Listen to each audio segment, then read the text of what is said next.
Guys, അപ്പോൾ കുറച്ച് നാളുകൾക്ക് മുമ്പ് സിഗ്മ സീരീസിൻ്റെ ഭാഗത്തു നിന്ന് ഒരു വെബ് സീരീസ് റിലീസ് ചെയ്തായിരുന്നു. നൈറ്റ് വർക്ക് എന്നായിരുന്നു വെബ് സീരീസിൻ്റെ പേര്. അപ്പോൾ ഫസ്റ്റ് എപ്പിസോഡിൽ ലാസ്റ്റ് എന്താ പറയുക, ഒരു സെക്കൻഡ് എപ്പിസോഡിൽ ലീഡൊക്കെ കൊടുത്താണ് നിർത്തിയിരുന്നത്. അപ്പോൾ അന്നോട് നമ്മൾ കമൻറ്റ് ബോക്സിൽ ആളുകൾ ചോദിക്കുന്നതാണ് സെക്കൻഡ് എപ്പിസോഡ് എന്നാണ് റിലീസ് ചെയ്യാൻ വേണ്ടി പോകുന്നുള്ള കാര്യം. അത്യാവശ്യം പോസിറ്റീവ് റെസ്പോൺസ് ഒക്കെ കിട്ടിയൊരു വെബ് സീരീസ് ആയിരുന്നു നൈറ്റ് വർക്ക് എന്ന വെബ് സീരീസിൻ്റെ ഫസ്റ്റ് എപ്പിസോഡ്. അപ്പോൾ അതുകൊണ്ട് തന്നെ സെക്കൻഡ് എപ്പിസോഡിന് വേണ്ടി എല്ലാവരും വെയിറ്റിംഗ് ആയിരിക്കും. അപ്പോൾ ഫൈനലി എല്ലാവരുടെയും പ്രതീക്ഷകൾക്ക് അപ്പുറമായി ഇപ്പോൾ നൈറ്റ് വർക്ക് എന്ന വെബ് സീരീസിൻ്റെ സെക്കൻഡ് എപ്പിസോഡ് റിലീസ് ചെയ്തിരിക്കുകയാണ്.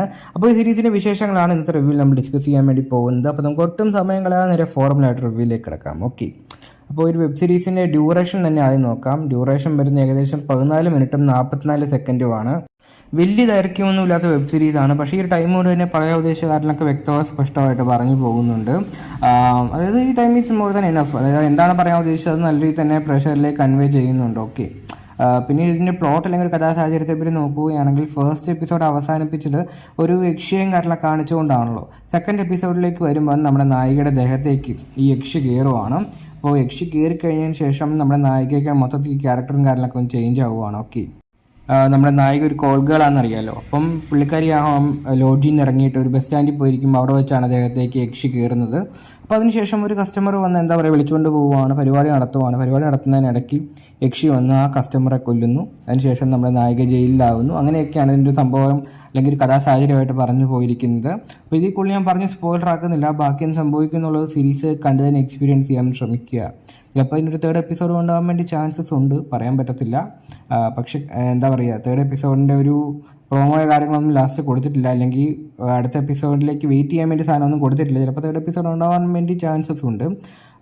പിന്നെ ഈ വെബ് സീരീസിന് ഔട്ട്ഡോർ ഷൂട്ടിങ്ങും ഉണ്ട്, ഇൻഡോർ ഷൂട്ടിങ്ങും ഉണ്ട്. രണ്ടും നല്ല വൃത്തിക്കാൻ എടുത്തു വെച്ചിട്ടുണ്ട്. നൈറ്റ് ഷോട്ട്സ് ഒക്കെ ഒരുപാട് വരുന്നുണ്ട്. എല്ലാം നല്ല വൃത്തിക്കാൻ എടുത്തു വെച്ചിരിക്കുന്നത്. സിനിമോഗ്രാഫി ഒക്കെ ഉള്ളതായിരുന്നു. അതേക്കുറിച്ച് കുറ്റക്കുറവൊന്നും പറയാൻ വേണ്ടിയിട്ടില്ല.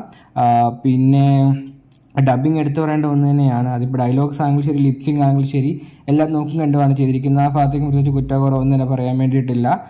ഇപ്പോൾ ഡയലോഗ്സ് എന്നൊക്കെ വെച്ച് കഴിഞ്ഞാൽ അത്യാവശ്യം കാണുന്ന പ്രേക്ഷകനെ ഈ ഒരു കഥയിലേക്ക് കൂടുതൽ ബ്ലെൻഡ് ചെയ്യിക്കുന്നത് ഏറ്റവും വലിയ പങ്ക് വഹിച്ചിരിക്കുന്ന ഡയലോഗ്സ് തന്നെയാണ്. പ്രോപ്പറായിട്ട് ലിപ്സിങ്ങും ഉണ്ട്. ഓക്കെ, പിന്നീട് ബാക്കി ടെക്നിക്കൽ സൈഡൊക്കെ അടിപൊളിയായിരുന്നു. എഡിറ്റിംഗ് ആണെങ്കിലും കട്ട്സ് ആണെങ്കിലും ഒക്കെ നോക്കിക്കൊണ്ടാണ് കൈകാര്യം ചെയ്തിരിക്കുന്നത്. ആ ഭാഗത്തേക്ക് പ്രത്യേകിച്ച് കുറ്റക്കുറവൊന്നും തന്നെ പറയാൻ വേണ്ടിയിട്ടില്ല.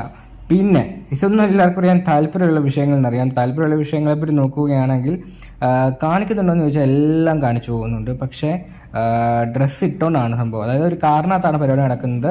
അപ്പോൾ അതിനിടയ്ക്ക് കൂടെ നമുക്ക് സംഭവങ്ങൾ കാണിക്കത്തില്ല. അതായത് ഡ്രസ്സ് ഇട്ടുകൊണ്ട് തന്നെ പൊക്കിയും താത്തി അങ്ങനെ രീതിയിലൊക്കെ ആ രീതിക്കാണ് സംഭവങ്ങളൊക്കെ കാണിച്ചു പോയിരിക്കുന്നത്. അതായത് ഈ ക്ലോസ്ഡ് സെക്ഷൻ എന്നൊക്കെ പറയുന്ന പോലത്തെ സംഭവമാണ്. ഓക്കെ, അപ്പോൾ ചുരുക്കി പറയുന്നത് ഇത്രയേ ഉള്ളൂ. സിഗ്മ സീരീസിന് ഇതിനു മുമ്പ് റിലീസായ വെബ് സീരീസുകളൊക്കെ നിങ്ങൾക്ക് ഇഷ്ടപ്പെട്ടതാണെങ്കിൽ ഉറപ്പായിട്ടും ചെക്കൗട്ട് ചെയ്ത് നോക്കാൻ പറ്റിയ ഐറ്റം തന്നെയായിരിക്കും നൈറ്റ് വർക്ക് എന്ന വെബ് സീരീസിൻ്റെ സെക്കൻഡ് എപ്പിസോഡ്. പിന്നെ ഈ വെബ് സീരീസിൻ്റെ കാസ്റ്റ് ആൻഡ് ഡീറ്റെയിൽസോ ആക്ട്രസിൻ്റെ പേരും ഒന്നും തന്നെ അറിയത്തില്ല. ആർക്കെങ്കിലും അറിയാമെങ്കിൽ ഉറപ്പായിട്ടും കമൻറ്റ് ബോക്സ് വഴിപ്പെടുത്താൻ ശ്രമിക്കുക. അതിന് മുമ്പും പല വെബ് സീരീസുകളിലും cast and details, insta I D സംഭവങ്ങളൊക്കെ നിങ്ങൾ തന്നെയാണ്, അതായത് സബ്സ്ക്രൈബേഴ്സ് തന്നെയാണ് കണ്ടുപിടിച്ച് തന്നിരിക്കുന്നത്. അപ്പോൾ ആർക്കെങ്കിലും അറിയാമെങ്കിൽ ഉറപ്പായിട്ടും കമൻറ്റ് ബോക്സ് വഴിപ്പെടുത്തുക. കാസ്റ്റ് ആൻഡ് ഡീറ്റെയിൽസ് അന്വേഷിക്കുന്നവർക്ക് അത് വളരെയധികം ഹെൽപ്ഫുൾ ആയിരിക്കും. ഓക്കെ.